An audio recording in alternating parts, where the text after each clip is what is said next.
From the moment that we touched, no, nothing could stop the rush. You always pick me up, pick me up, pick me up. Now I'm feeling so much love, and I just can't get enough. Hey you! The show's about to begin.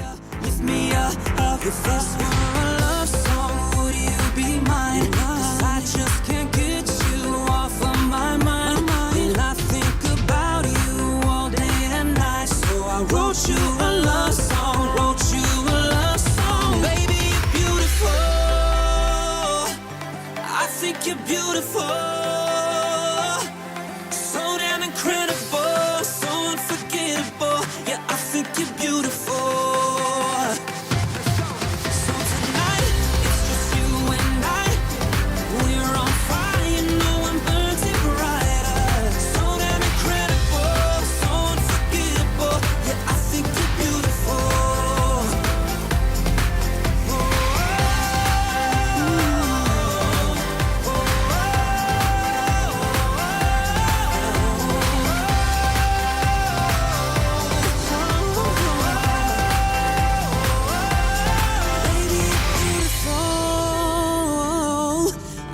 You're beautiful,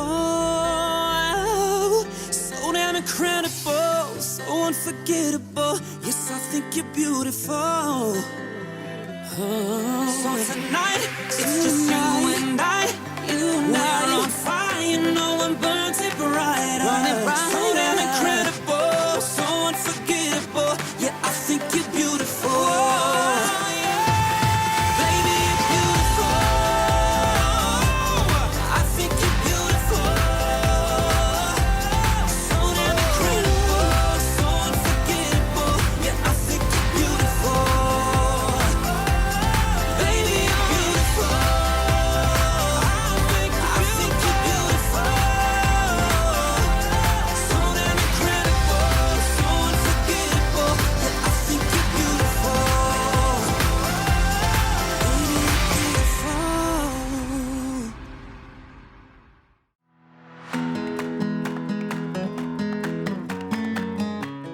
Wow, this year. 2020. Yeah, 2020. It's almost over, right? It didn't really turn out the way we expected. It's been rough. Muy malo. Is anyone else feeling just exhausted? Yeah, same. But you know what, Visit Phoenix family? We're going to be okay. We can get through anything. Phoenicians aren't average. We don't give up. These summer temps are not for the faint of heart. But it's a dry heat. Somos fuertes. We live in the desert. We help the city grow. And that's what makes us Phoenicians. Resiliencia e innovación. We know this has been a hard year. But we also want you to know we've got your back. We're here for you. Things are going to be a little different. But that's okay. We will evolve. We know how to adapt. And our team is going to keep pushing ahead. Para ti. For Phoenix. We hope that you'll continue to join us. Be a part of this mission. We can't make a difference without you. You make Phoenix special. You make Phoenix, Phoenix. So let's do this. Let's get Phoenix back on its feet. Because together, unidos, we can do this together. Together. Together, we will rise. Together, we rise.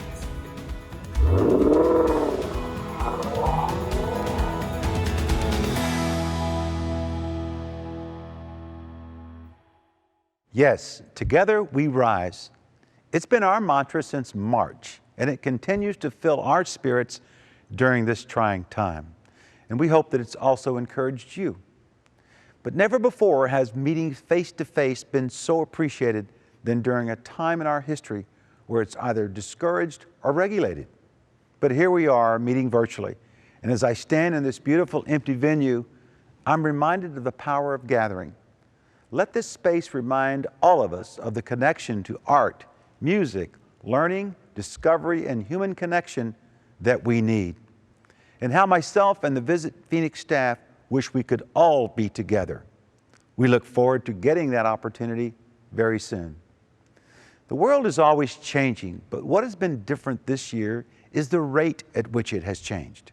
From the impact of COVID-19 to the heightened and necessary awareness of social inequality, Visit Phoenix has had to re-examine our way of life this year, and you likely have as well. You're going to see a lot more changes from us moving into the new fiscal year. And today marks the launch of our rebranded look and feel, and the staff has created an equity, diversity, and inclusion committee internally that will help guide our education and decision-making to make us better leaders in social justice. And we have a new chair leading our board of directors. There are many other stories to be told, but today I hope you will join us in welcoming in a new era of Visit Phoenix. Welcome to our 2020 Phoenix Fest, and thank you for being a part of this organization.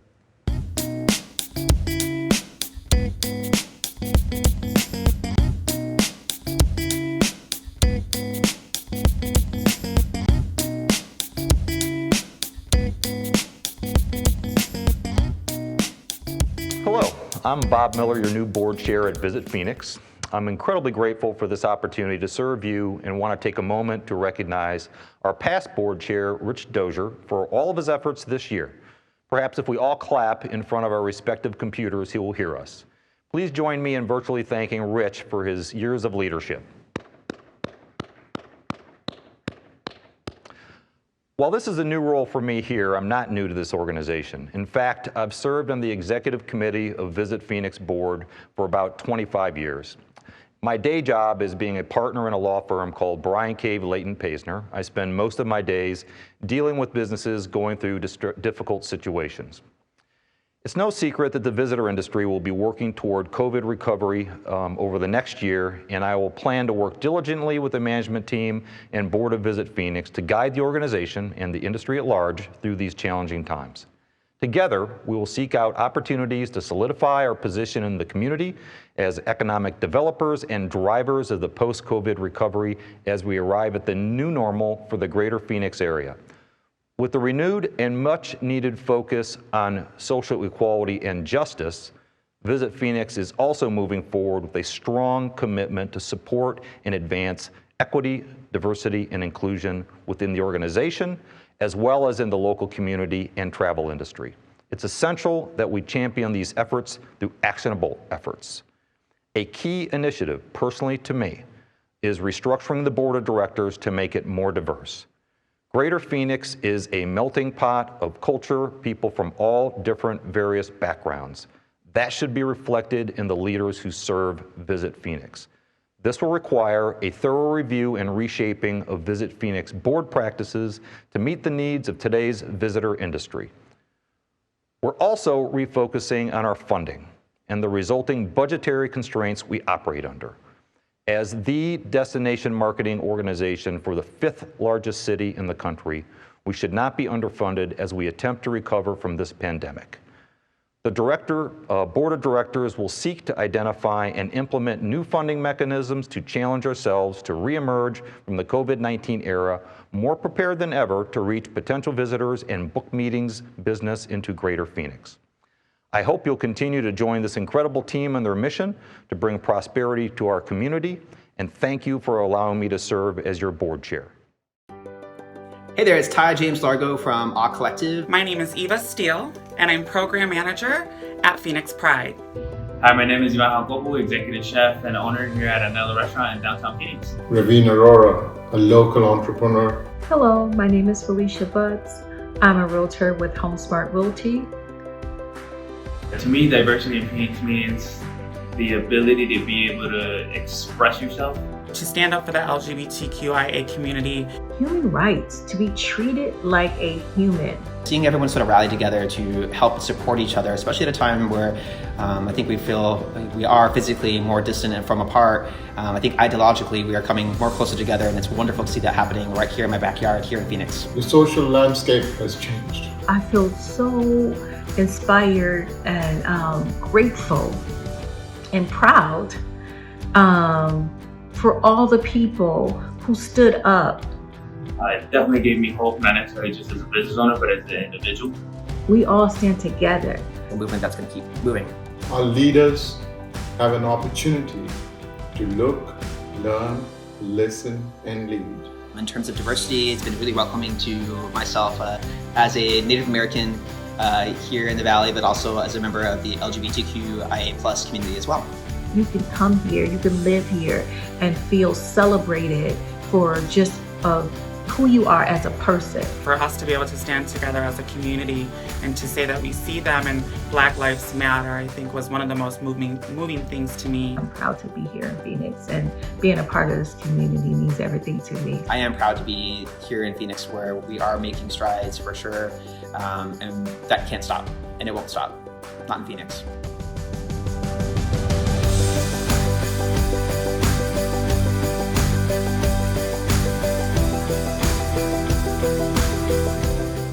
The team at Visit Phoenix believes that all human beings, regardless of race, ethnicity, gender identity, sexual orientation, age, abilities, religious beliefs, and individuals of many more identities and experiences, should have equal opportunities and access to services. We believe that respecting all people and celebrating our differences makes us better friends and neighbors within the community and the visitor industry. And through actions of advocacy and allyship, we desire to be leaders in diversity, equity, and inclusion. In addition to standing for equality and social justice, Visit Phoenix acknowledges historical and systemic injustices of marginalized communities. We are committed to listening, learning, and growing to ensure that we're contributing to a community that's safe, welcoming, and representative of all locals and visitors.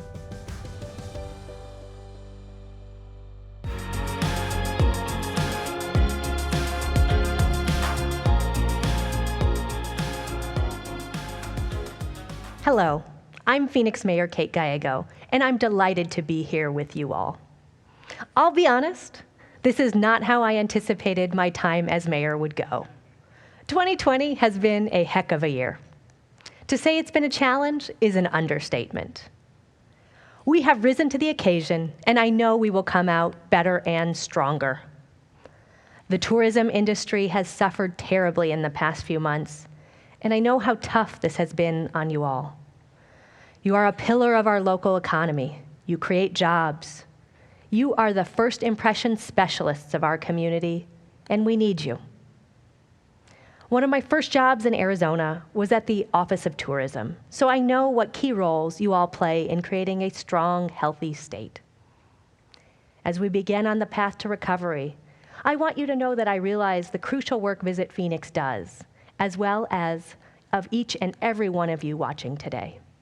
As mayor, I will continue to be not just your supporter, but to be a champion of your mission. I also want to take a moment to honor a tourism champion, Doug Yonko. Doug was a leading voice for the tourism industry and Arizona as a whole. His passing leaves a tremendous void in our community. He was a friend to many, and my thoughts are with his loved ones. Thank you once again to Visit Phoenix for your tireless efforts to ensure that Phoenix is known to visitors throughout the world for Southwest hospitality, Sonoran Desert, and vibrant downtown. And thank you for all you do as representatives of this community. Together, we rise.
Fighting coronavirus now classified as a public health emergency, Americans are waking up to growing concern over a possible pandemic.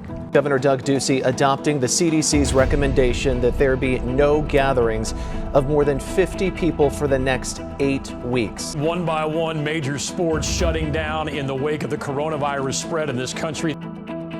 Governor Ducey not putting a time or a date just yet on when things may open up. The U.S. unemployment rate reached 14.7% in April. That is the highest it's been since the Great Depression. Last month alone, more than 40% of Arizona's hospitality and tourism workforce was laid off or furloughed. Tourism in the state is operating at less than 10% capacity. From March 1st until April 4th, Arizona lost $1.2 billion in visitor spending.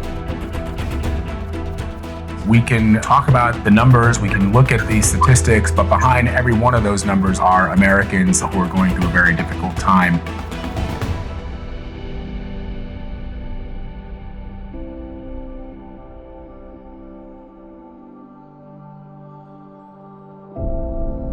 We've all been working through some difficult times, but we're Phoenix.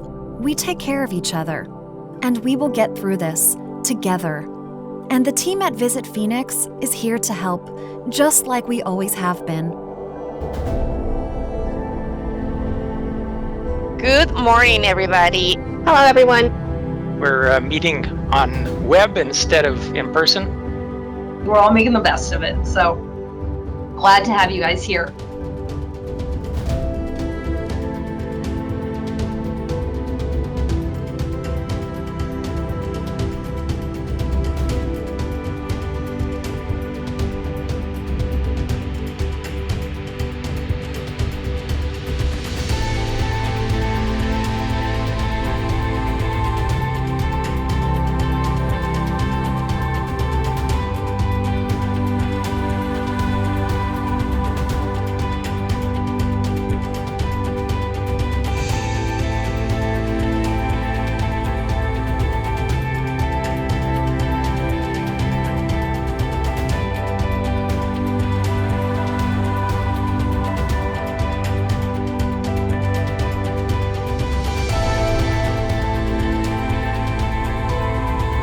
Together, we've adapted, we've rallied, we've grown, and we'll keep growing. Growing our businesses, growing our community, growing our city.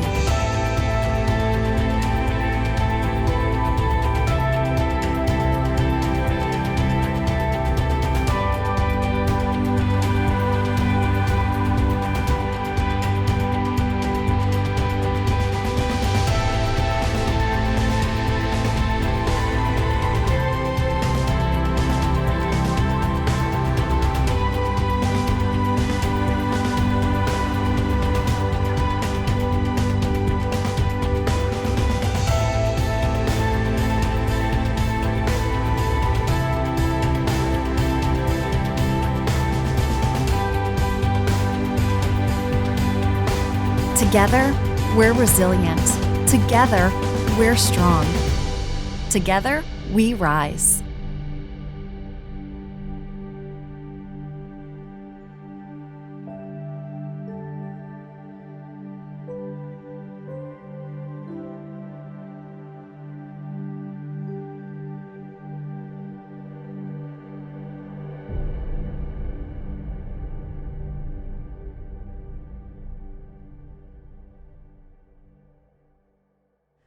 Hi, I'm Megan Trummel. I am the Director of Marketing and Corporate Communications here at Visit Phoenix, and I'm joined here today with Melissa Gogol, Vice President of Marketing, Tourism, and Communications, and I have Julie Garrell here on the screen, and Keith Ireland, both of Sunshine and Bourbon. Thank you all so much for joining me, and thank you, Melissa, for keeping distance from me. We are physically distanced here at Visit Phoenix. Y'all a little bit more so than we are, but we're glad to be here in the same room together and talk through what this rebranding process has been like for Visit Phoenix. So before we get started, I want to acknowledge last year, some of our viewers may remember that we selected an agency called BCF to help us with this rebranding process, but Sunshine and Bourbon is listed here at the bottom of the screen. So Keith, would you mind just jumping in to tell us a little bit about that transition? Sure, Megan. I guess the short version of that is, very unfortunately, BCF fell victim to the economic throes of the pandemic, and they have ceased operation. The flip side of that, fortunate side, is that many BCFers decided to band together and to form a new agency, Sunshine and Bourbon. So they were able to seamlessly resecure accounts and continue work with many of our client partners, much to their benefit. We've all worked together for many years, and it's awesome to have that chemistry carry forward. Yeah, so that's kind of our version of the phoenix rising from the ashes, if you will. That's right. And this year has been transitional for everybody, for us, including you. And, the decision to rebrand was made before COVID. So I want to talk a little bit about, how we originally came to that decision and how it's probably even more important now that we undertook it before COVID and what that's going to mean for us. Absolutely. Well, it's been quite some time since we have gone through the branding process here in Phoenix. And there's been so many changes in our destination in the last 10 or so years that the timing was really right to redefine what Phoenix is. We were basically a tale of two cities, and we needed to find a way to connect our urban personality with our more established identity as a resort and desert destination. So enter the need for the rebranding process. And we've been doing this for about a year, the rebranding exercise. So what exactly does it include? What does it mean? Well, brands evoke feelings and emotions. I think we can all think of brands that make you feel a certain way. Hopefully they make you feel good. And we need to define what that meant for Phoenix. So to do that, we enlisted the help of brand experts to help lead us through this process. First and foremost, research was going to be the basis of all of this. We needed to understand local sentiment as well as visitor perceptions to really get the full picture. All of these findings have then helped shape that visual identity that expresses the brand. I think we can all agree that research is the foundation for this process, and Julie is our resident research expert. So can you give us an overview of what that research showed, what processes you went through? Absolutely. I remember vividly standing on the stage at your annual meeting a year ago when this process kicked off and telling the folks in the audience how excited we were and the fact that we wanted to engage all of them and learn from them. And I think we very nearly did that. So we really approached our learning from both a qualitative standpoint and a quantitative standpoint. Our stakeholder engagement process was largely qualitative in that it allowed us to have really in-depth conversations with a wide range of stakeholders. I'll tell you a little bit about the groups we spoke with. And we also conducted a survey among all your members, because there are so many. And we looked for common themes. We asked folks about what it's like to live in the area, what it's like to work, how they felt about downtown and how downtown kind of connected to the rest of the valley. And of course, we wove in the subject of tourism as well. Part of stakeholder engagement just involved falling in love with so many folks in so many sectors of your community. So we met with your business community, your political leaders, chefs and artists, obviously, hotel senior management, attractions, museums, the sporting industry. And it took a good long time. I think we were having conversations and learning for at least a full quarter, if not more. So it was great to spend time in the city with the locals. Yeah. We also did a quantitative study, and that was a chance to give the consumers a voice in our learning. So we asked them about sort of the consideration drivers that govern their decision to come to Phoenix or plan a trip there in the future, their perceptions of the city, and we asked them for their reactions to a range of potential strategic messages. And so when you complete your exercise of doing the research and you pass along those findings to Keith and the creative team, tell me what those key takeaways were from your research into Phoenix. Great question. I would say 3 key findings really rose to the top of where we headed strategically and how we briefed the creative team to begin work. The first was just this omnipresence of the desert.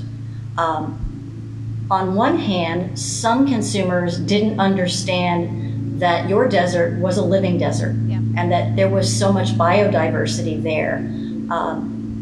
And it was also a source of inspiration for a lot of folks who both live in Phoenix as well as folks who have visited consumers. So I think just the line, "a desert runs through it," was in every conversation we had, and it came through in the quantitative study. Another key finding, also related to diversity, was the cultural vibrancy of the community. And that took so many shapes and colors, but it really added a vividness to the findings. I mean, it was very colorful, and everything from the murals to the cuisine to just the way folks interact with one another. I remember specifically learning from the artists downtown that not only do they have this wonderful canvas, which is your downtown, but they work in partnership with your business community and with the folks who run the city in bringing older buildings back to life and just in creating a vision. And I think the third finding that really rose to the top of what we learned, and we learned quite a bit, was just the inspiration, the vision that was embedded in the lifeblood of the city. The fact that it never really stays the same. It's always growing.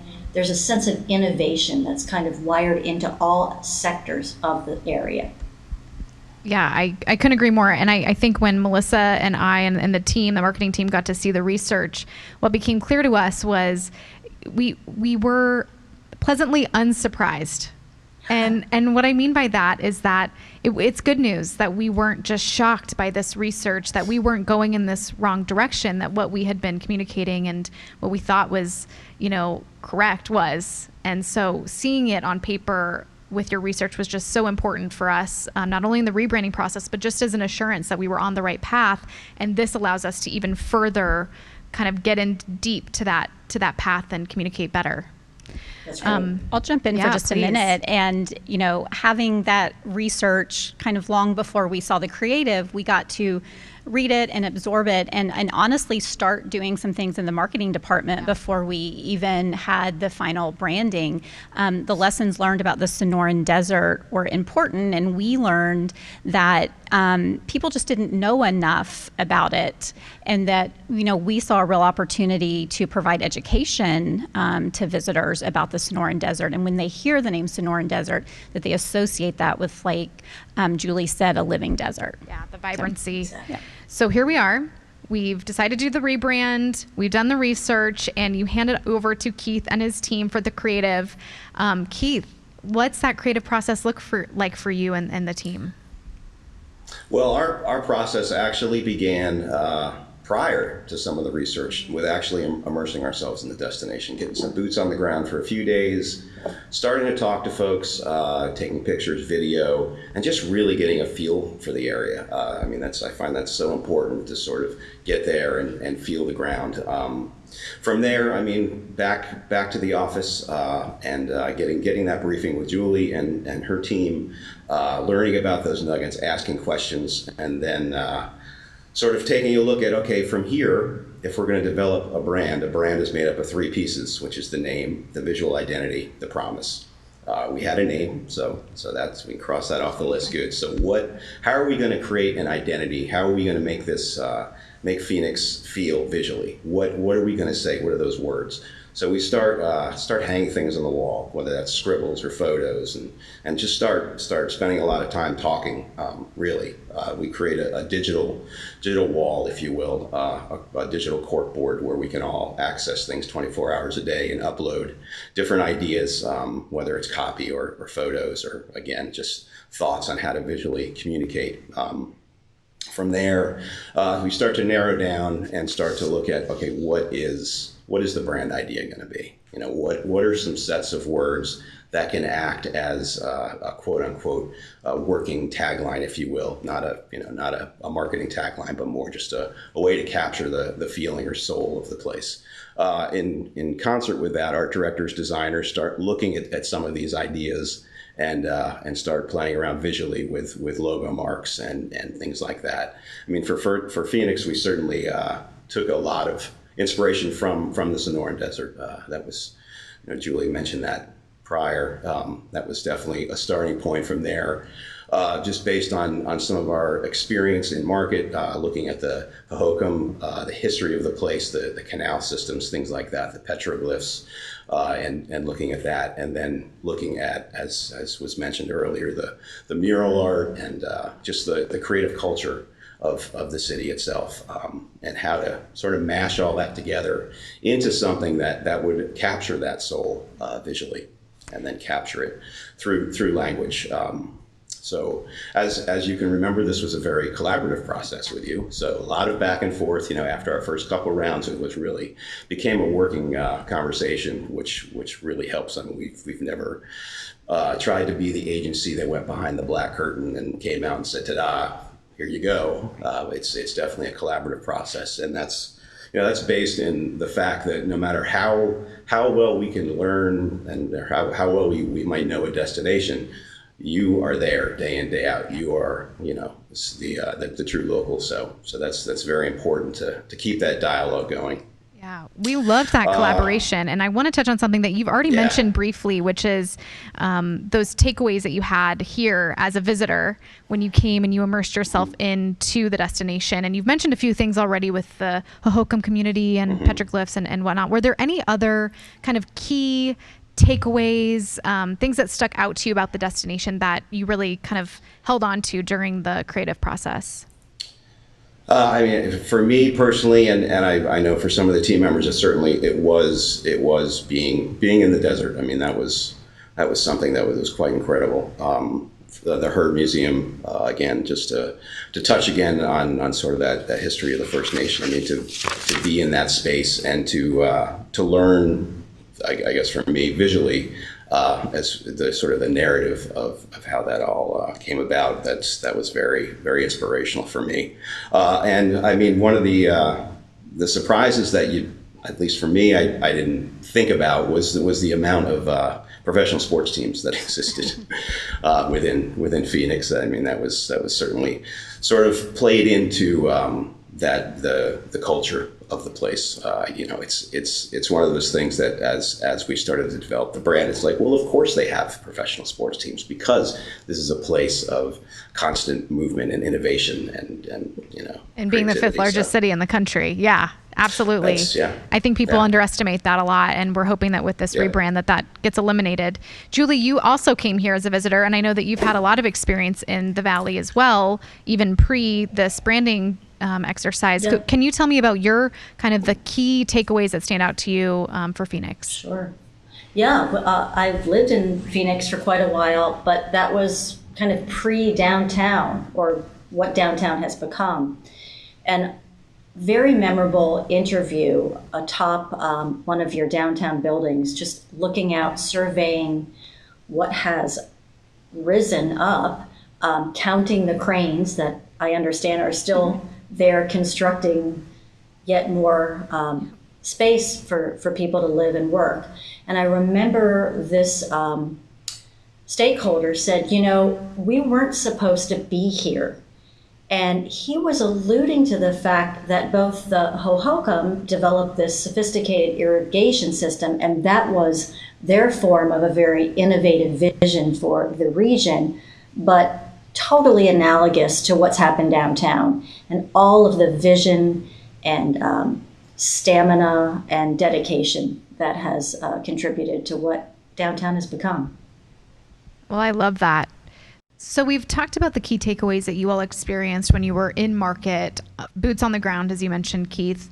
One of the things that I really want to talk about is what some of those iconic images of Phoenix that you walked away with. So Keith, we'll start with you. What were some of those iconic imagery items that you took away? Certainly, certainly there's so many natural things, the saguaros, camelback, sort of that celebration of sunrise, if you will, with the dawn of a new day. I mean, those are the things that really sort of hung with me. And Julie? Yeah, I agree with Keith on all of the biodiversity and just the natural appearance of the desert. But I have to add that all of the communities and towns throughout the valley have iconic associations, right? Whether it's Town Lake or the vibrancy of downtown, Old Scottsdale. There's so many aspects of the built structure that really blend back in with the desert and have become iconic, and I think will continue to build awareness and associations of Phoenix with them. Absolutely. Melissa, did you want to add any of your kind of iconic favorites in Phoenix? I think they nailed it on that. Absolutely. I agree. It was, again, back to the, Tale of Two Cities with this urban identity mixed with a desert identity, and making sure both are represented. So we're getting really close to doing this reveal, but before we do it, I know it's kind of the drum roll. Melissa, what are the next steps for us here in this brand reveal? What can our members and stakeholders expect from us over the coming months? Well, we've been thinking about this for a long time. We've had so much anticipation around the brand reveal that we've been thinking about these things well in advance. It will take some time. The biggest visual component, of course, will be the new logo. And when we think about all of the places that our current logo lives, it can be a little overwhelming. It is in a lot of places, and not just with us, but with partners and everybody. So our first action is to really identify everywhere that logo lives, which the team has already been doing, and start replacing it. And then we will continue to evolve that and really make sure that the brand statement, that everything we're doing supports that brand statement. So it'll be a process. I'll say maybe 6 months to really get everything going. We're going to be patient with ourselves, but we'll get there. We just want to take our time and do it right. Absolutely. Well, thank you all so much for being here and talking with me about this brand reveal. We're so excited. I know we could talk about this for an hour, but we'll wait and share more at a later date. But thank you all so much for being here. We hope to see you in person soon. And with that, yes, thank you. Without further ado, please help me welcome in the new Visit Phoenix.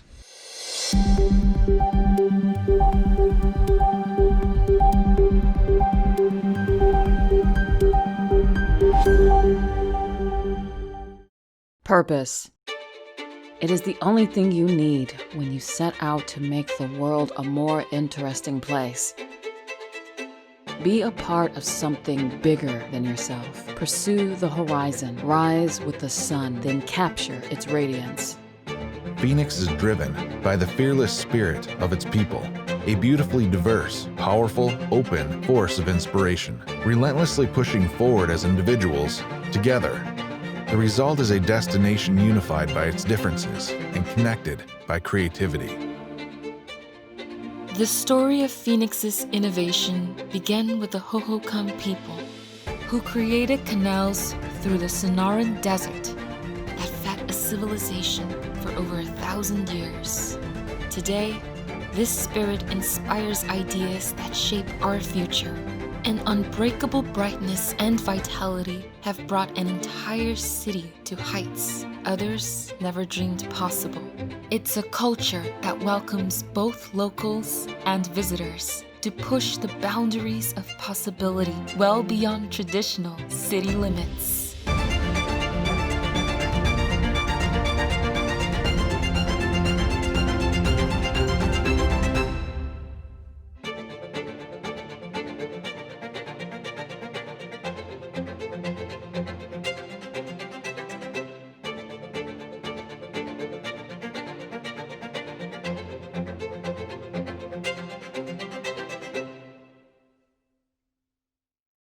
Propósito. Es lo único que necesitas cuando te propones hacer del mundo un lugar más interesante. Sé parte de algo más grande que tú mismo. Sigue el horizonte, levántate con el sol, luego captura su resplandor.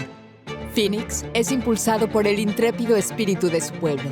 Una fuerza de inspiración muy diversa, poderosa y abierta. Implacablemente sigue empujando hacia adelante como individuos, juntos. El resultado es un destino unificado por sus diferencias y conectado por su creatividad. La historia de la innovación de Phoenix comenzó con la gente de Hohokam, quienes crearon canales por el desierto sonorense que alimentaron una civilización durante más de 1000 años. Hoy, este mismo espíritu inspira ideas que dan forma a nuestro futuro. El inquebrantable brillo y vitalidad han llevado a toda una ciudad a las alturas, que otros nunca soñaron. Es una cultura que da la bienvenida tanto a los locales como a los visitantes, para que puedan ir más allá de los límites tradicionales de la ciudad.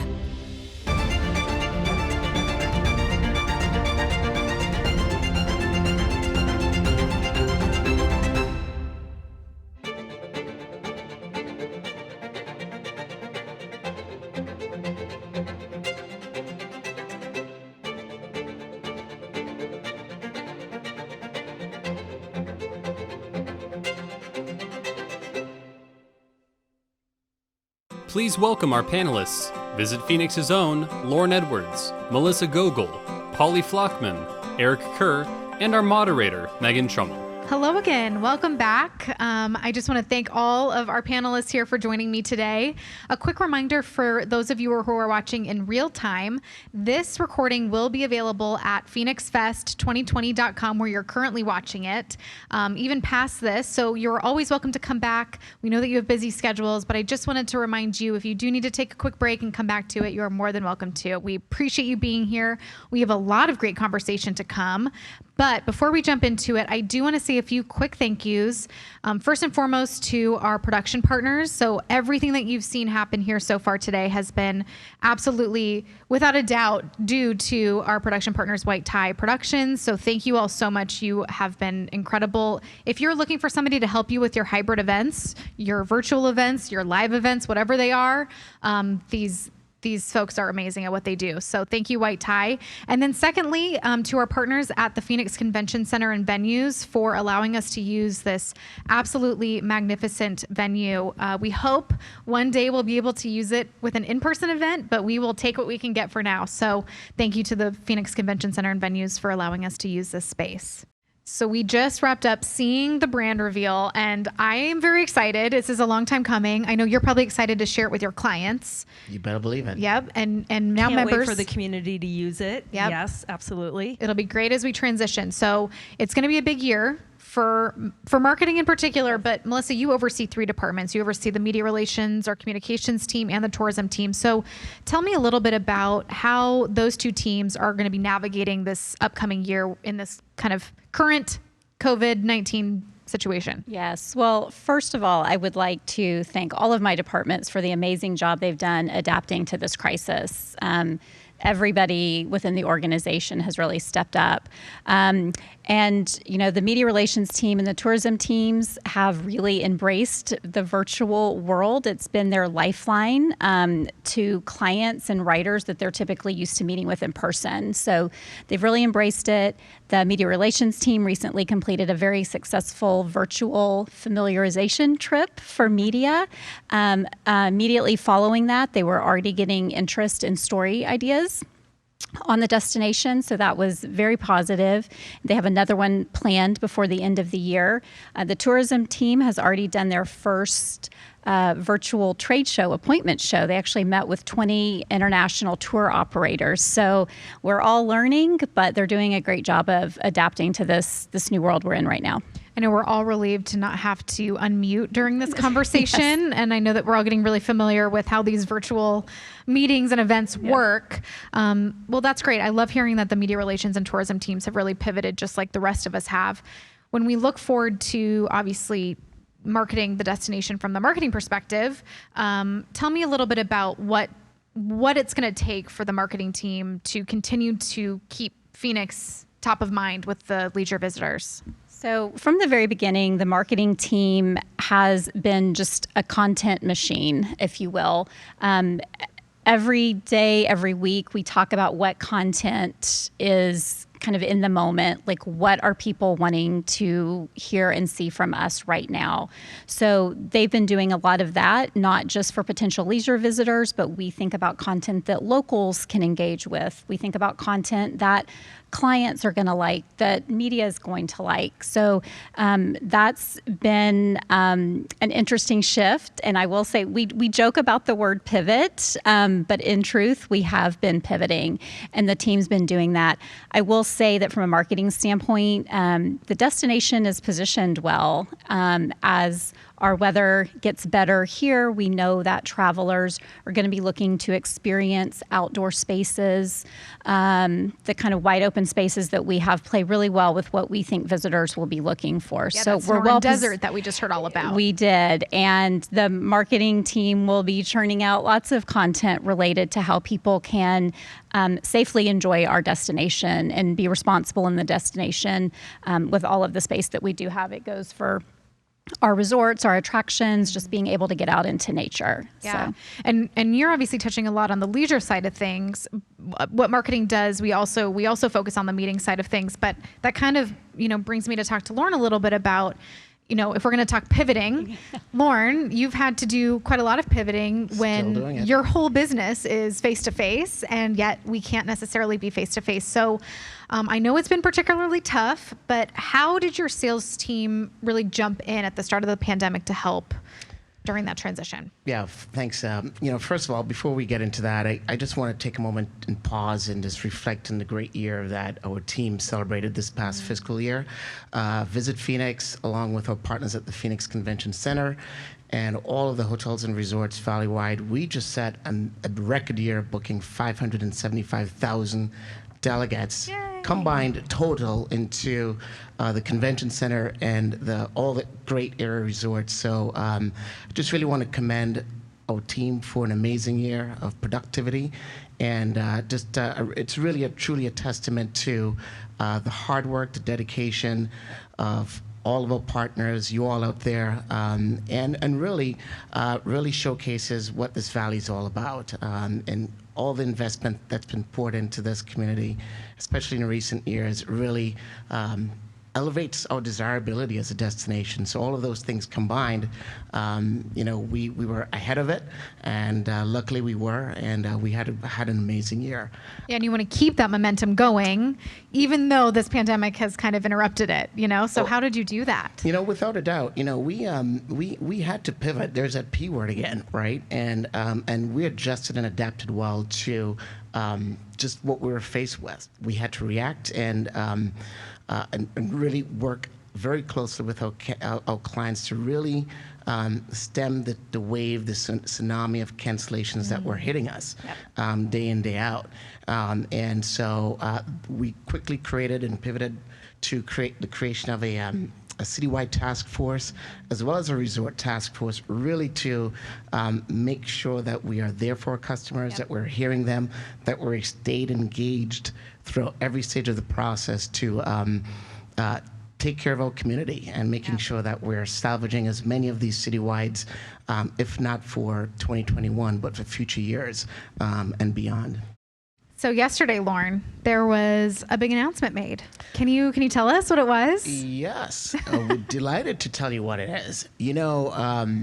Phoenix for a long time has just been a destination that's been known to hosting all the marquee events, and I think back to the NBA, All-Star Game and MLB All-Star Game. We hosted 2 Super Bowls in the past. In 2023, we welcome back the big game. In 2024, we have the NCAA Men's Final Four. And before I forget, too, we also hosted the College Football Champ Game in 2016. You guys remember that, don't you? But there was one event that we kept our eyes on that has been missing from our treasure trove. And that event is the NCAA Women's Final Four. Yeah. Right? And so I am here to announce officially, drum roll, that Phoenix, Arizona will be home to the Women's Final Four in 2026. A major coup for the destination. We couldn't be more delighted. In a city that celebrates women, we have a female mayor, we have a police chief that's female, and a fire chief that's female. And so it's just an amazing coup for us and how timely. And this is just going to be an amazing event. And we couldn't be more delighted to welcome this event to Phoenix in 2026. I love it. Well, congratulations. I know that is not, hosting these mega events is not easy. It takes a lot of work on the backside. People don't really obviously know about that as much. It's kind of in the shadows, but you guys have done a lot of work for that. So congratulations. Great. Well, you know, it really speaks to the community effort, right? Yeah. And it's the local organizing committee, our partners at ASU, all the various institutions, the city of Phoenix, and so many others that have really participated in the heavy lifting to get this event here to Phoenix. And Eric, mega events are not just fun; they have an impact on our community. Can you talk a little bit about what it means from a research standpoint to host this event? I mean, absolutely. Our destination doesn't shy away from hosting these huge events, and we've seen how great the impact is, not only around the stadium and the arenas, but it causes compression throughout the city. And a big piece with this women's Final Four is it's actually going to be over Easter weekend, which is typically a very slow period. So already, 6 years down the road, we have this great large event over Easter weekend in 2026 that the hotels and the market can really build up extra demand around, and we should really experience a really full market around that time of year thanks to the efforts of the city and everybody involved. Great news overall. Congratulations again. Well, thank you to everybody that had a hand in it. So how did your team stay in front of those meeting planners when you can't go to those meeting or the sales missions, you can't go to the trade shows? So how did they work to get in front of them and continue to be top of mind? Yeah, and that's certainly a big thing that we had to get adjusted to because as salespeople, we're always on the road, we're always face to face, we're shaking hands, we're doing all the great things that we know how to do and do so well, but we had to get used to being in front of a camera and used to being in front of wearing a microphone and a headset and engaging and talking and communicating with our customers. This was one of the biggest adjustments that we had to face, and it really just focused on staying engaged and engendering our customer loyalty by having an empathetic ear, understanding what was going on within their boardrooms and tough decisions that they had to make and navigate. Yeah, and I've seen this really amazing shift to being super focused not just on the client like you always have been, but really focusing on the needs of our partners as well, especially during the pandemic. So I thought that you guys have just done an excellent job with that. Now, Eric, we're going to kind of transition to you a little bit. So you are kind of at the center of all of our decision making, maybe not you personally, but the information that you give us. Yeah. So tell me, these have been a really tough 8 months for us. Tell me a little bit about what you've seen from the research at the beginning and kind of where we're at now. Yeah, so coming out of 2019, we were flying fast. We set multiple records. The destination had record visitation, record spending. Sky Harbor broke passenger traffic records. So we were really moving good. And then all that momentum came to almost a complete halt in March when the pandemic started to hit, and we had all these varying levels of stay-at-home orders. What that did to our market, we saw the steepest drop in the shortest amount of time that we've ever kind of been able to measure in visitation and hotel traffic and airport. And some numbers that are kind of astounding. We went from almost 400,000 rooms sold per week in early March to less than 98,000 in early April. And even Sky Harbor numbers went from somewhere around 60,000 a day through TSA to less than 5,000 a day a month later. So those numbers dropped quick, but as soon as we hit that floor really in early April, we've seen steady increases since then. We've had almost 12 straight weeks all the way through the end of June. Weekly increases in hotel demand, passenger traffic increases. We saw restaurant activity start to come back as soon as the state opened up in mid-May. But when we saw that case surge again in July, things slowed down a bit, not nearly dramatically as what we saw before. But really since then, even better. And even the most recent week, almost every indicator we're tracking now is at peak levels that we've seen since March. So I feel like things are improving significantly, but it's going to take time to get us back to where we were in 2019. Well, and that gives us all hope. I mean, we love seeing the positive forward momentum that we're experiencing now. As far as what leisure travel looks like over the course of the next few months, maybe even a year if you can go that far out, what are travelers looking for right now, and what can we expect? Yeah, there's some good news in there. Like, in the big piece there is, as you mentioned, it's going to be leisure travel. That's going to be our visitor industry in the near future. But there's the good pieces of that. Travelers are really looking to get back out and see their friends and family again. They're looking to explore the outdoors and have those aspects. Now, from a Phoenix perspective, those are areas that have already been identified by our destination perception studies, from our visitor profile studies.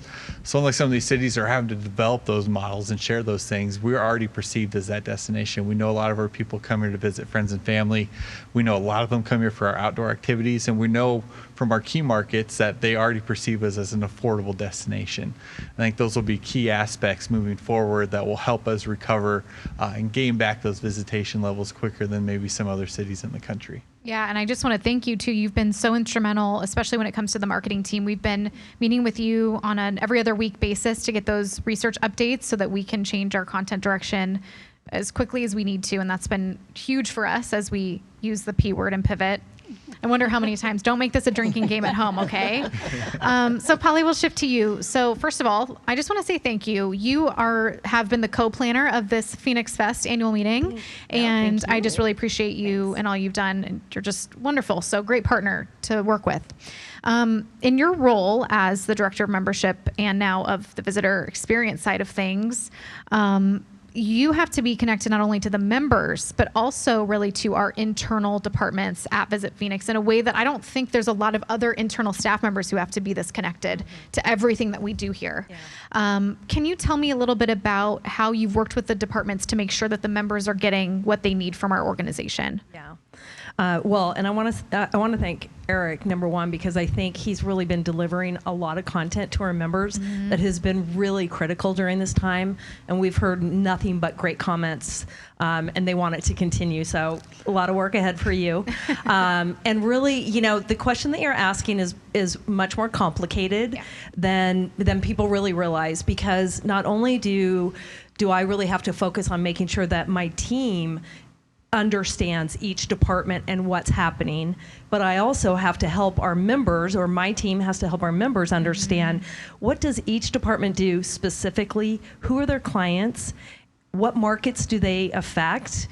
So that's a piece of it. And then down to our staff, we have 1,000 members. And so to really understand the services, the products and services that our members offer, creating that relationship so that Lauren knows who to call at a particular restaurant when he needs to make sure that the meeting planner experience that that you're taking out for dinner, that it goes well. And so those are really important components. And we all laugh because it's hard even between ourselves to say. Our families don't even really understand what we do as a DMO, as a CVB. And so imagine then to try to help all of that filter down to our staff, each department, and then down to our members as well. And I use an example from a member standpoint, as they come in as new members and we try to help them understand what the sales department does, or what the marketing department does, or what the travel and trade department does. I say to them, here's an example. If you were a restaurant, then you as a member would, Lauren, if you were talking to Lauren might want to know, what can that restaurant do special to make sure that the experience with the meeting planner is memorable? With a services department, if a member's talking with them, with the services department, the services department is really going to be focused on much more maybe their meeting space, private event space, private event space. Of course, they want to know the story of the restaurant and that, but they want to know that it's a great restaurant, but they really want to know the meeting space specifically. And then let's take the media PR department. Well, they're really going to be interested in maybe the story of the chef or a mixologist that's on the team. And so that's a component to help the members really understand that information so that they can really benefit more so from their membership. Yeah. No, totally. I think you bring up a good point too. As I think about what's the byproduct of this experience that we've gone through, I really think it really has forged an alignment between all of the departments and brought us much closer together to really elevate our brand proposition on a value proposition to our members. Yeah. Looking at how we work together with Polly's team, the membership department, or resort sales efforts, and really bringing those things much more into focus, I think has been a huge benefit. Yeah, and helping the members to understand all those services that we can offer them and assist them with too. Well, and I think too, one of the, I guess, when you can look at this and say, what are the positive things that have come out of COVID? And I think we all got to pause for a moment, and we're getting the opportunity to really educate ourselves in a way that we just didn't have time for before. It's not that we didn't want to do it, but we've really had more time, and that's why the collaboration really has increased. And you mentioned the word paused, which is a great segue into my next question for you, which is, you made a tough decision earlier in the year around March when this first hit to pause the membership dues to try to help out our members as much as possible. And I know that was a hard decision. Can you tell me a little bit about what that meant for you and for the members, if you have any insight into that? Yeah, so of course, it's such a turbulent time for all of us, and as a nonprofit, trying to look at what is it that we could do for our members, and we need them at this time. We want our community to prosper and to do well and keep their doors open. Yeah. So we went to the board to ask if we could really, in a sense, add 3 more months of membership to everybody's membership so that we could continue to be marketing them whether or not they had the money to continue with us or could renew their dues at the time. And so our board made that tough decision, but the right decision. I know we all felt really good about it. We had so many positive comments from our members regarding that, and a lot about it, kind of putting, I guess, the money where our mouth was. Is that the same? That sounds right. But I felt so good. I felt so good about that, and we continue to work with our members in any way that we can to keep them on all of the programs that you heard each of these departments talk about. We needed our members to be participating in those and wanted them to. It was the way that we could keep the doors open. The biggest value we can provide is ensuring that there's visibility, right, for members. Absolutely. Yeah. Keeping them in front center, and focused. Right. Yeah. I'm going to switch gears a little bit. We've talked a lot today about COVID-19, which is not crazy. It's been a huge part of our 2020 year, that's for sure. And it's obviously had huge impacts, not just on Visit Phoenix, but on our membership too. So I get it. But that wasn't the only thing that happened in 2020. We had, and it's been kind of referred to throughout this program, with the death of George Floyd back in the summer, we really saw this social justice movement pick up speed and kind of get the light that it's been needing to carry on. So we've been doing a lot of stuff internally.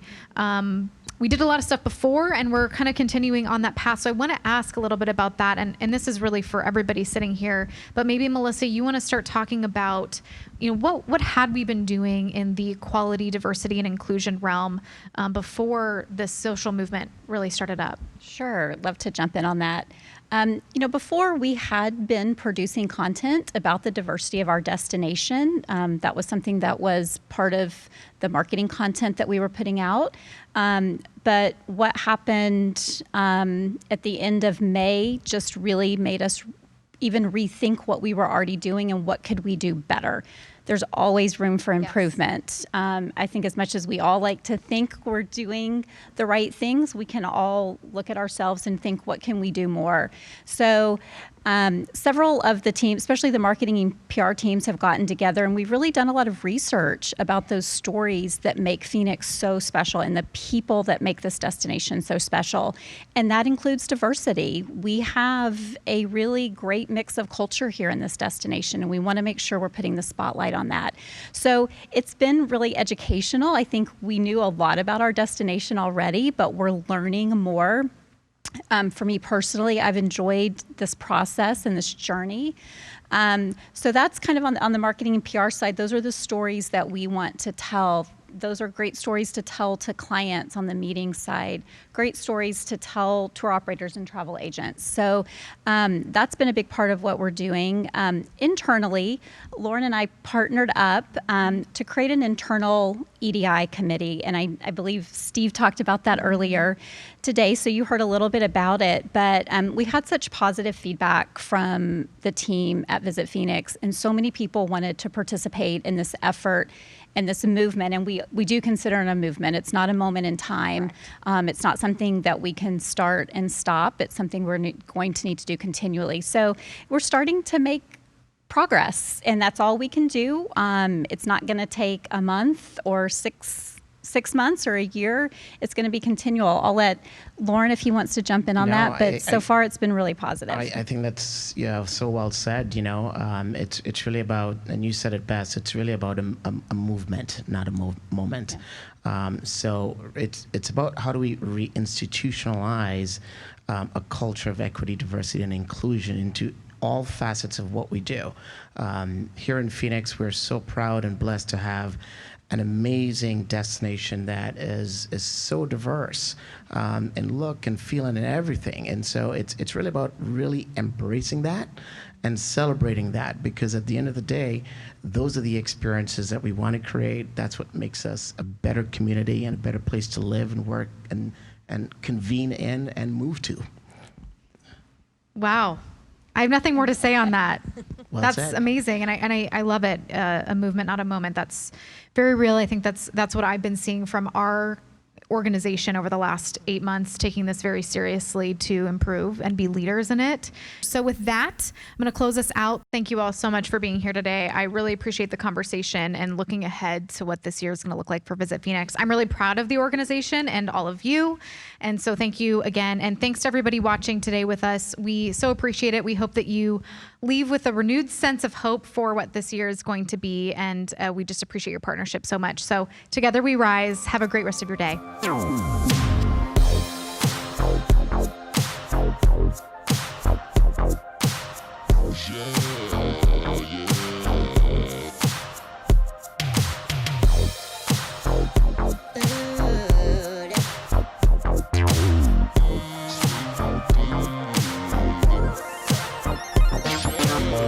To the face of the one place.